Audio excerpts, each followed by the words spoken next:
Assalamualaikum warahmatullahi wabarakatuh. My name is Eka Yunita. I'm from PBI2. Hi everyone, today I will discuss the difference between objective and subjective tests. As before that, let me define these two terms. Okay, objective test is a test that has right or wrong answer. It refers to any written test that requires the examiners to select the correct answer from among one or more of several alternatives.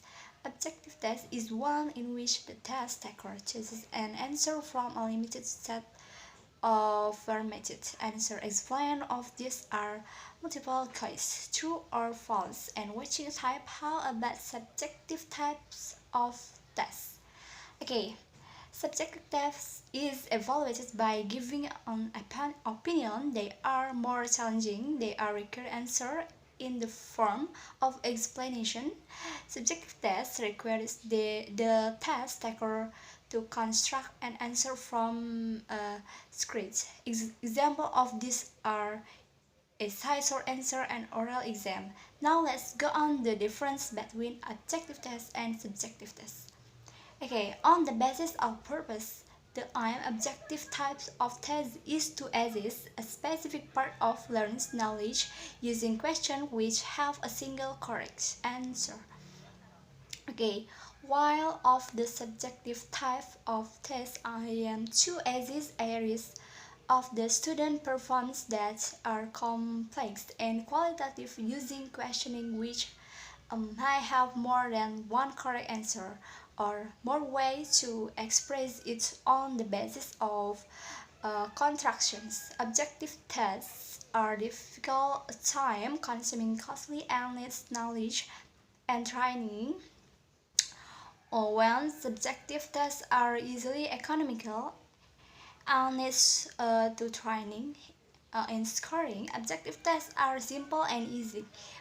The answer key is used, while objective, difficult, and complex method in subjective is required to evaluate a child in such as.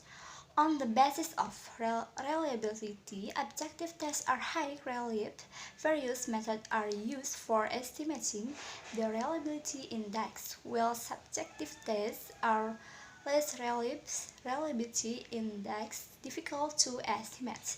Objective tests are also the validity coefficient is estimated by employing various methods. Also, subjective tests are more valid, but the validity coefficient is difficult to obtain.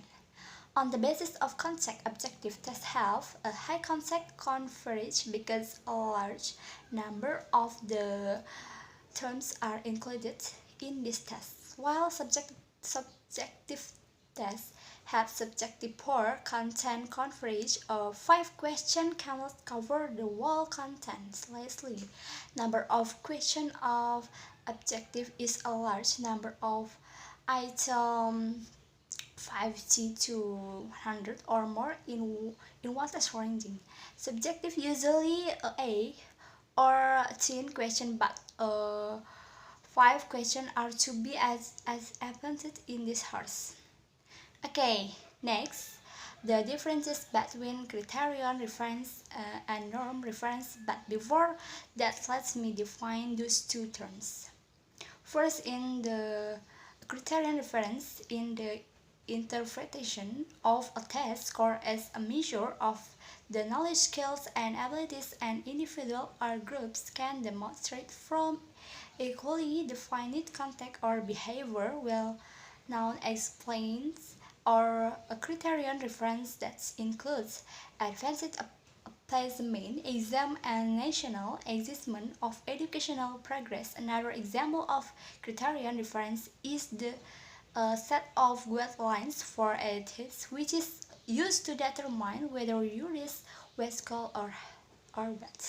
Next, how about norms referendum? In non-reference, the results are reported in a way that permits comparison with a well-defined group of other students who have taken the same assessment. Example of non-reference tests includes the STAR IQ test and tests that are graded on a curve Anytime a test overs a percentage rank, it is in normal, for instance.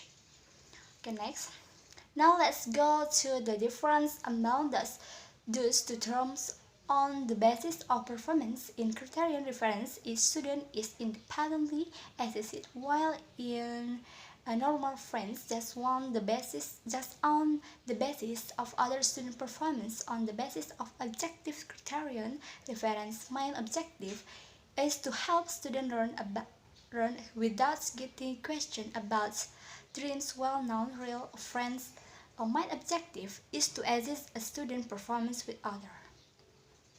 Okay, next, student disease criteria criterion. The reference have fixed criteria for assessment, while non-references criteria changes with outcomes. Now let's go to the result criterion. References results can be derived quickly, while norms reference takes little time to derive result, largely on the basis of required condition.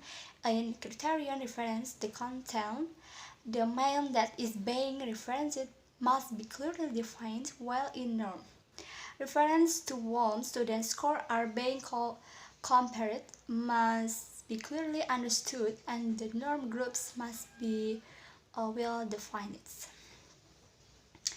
Okay, next. Correctness versus appropriacy. Actually, this is the criteria used to score the test. Do you know if you want to score the test? Usually, this criteria is used to test the productive skills to score the productive skill. For example, if we crowd speaking skill in terms of correctness, means that it refers to linguistic correctness. For example, speaking, it means that it is refers to the correctness of pronunciation, correctness of intonation, the way we pronounce the word and sentences, the way we pronunciation, the intonation of the way we voice the sentence segment, and it will walk about contextual appropriateness. It means that the criteria of scoring is determined by the context where we ask the skill. For example, in speaking, give you specific expression of addressing someone. If we talk about addressing someone, there are some title of addressing. And for example, Mr., Mrs., and Miss. We have to score the way to address, not just because we use Mr. the type of one of the title of the addressing Mr. For example, which attached to the name like Mr. Hartono. So usually in Indonesian culture we just refer Mr.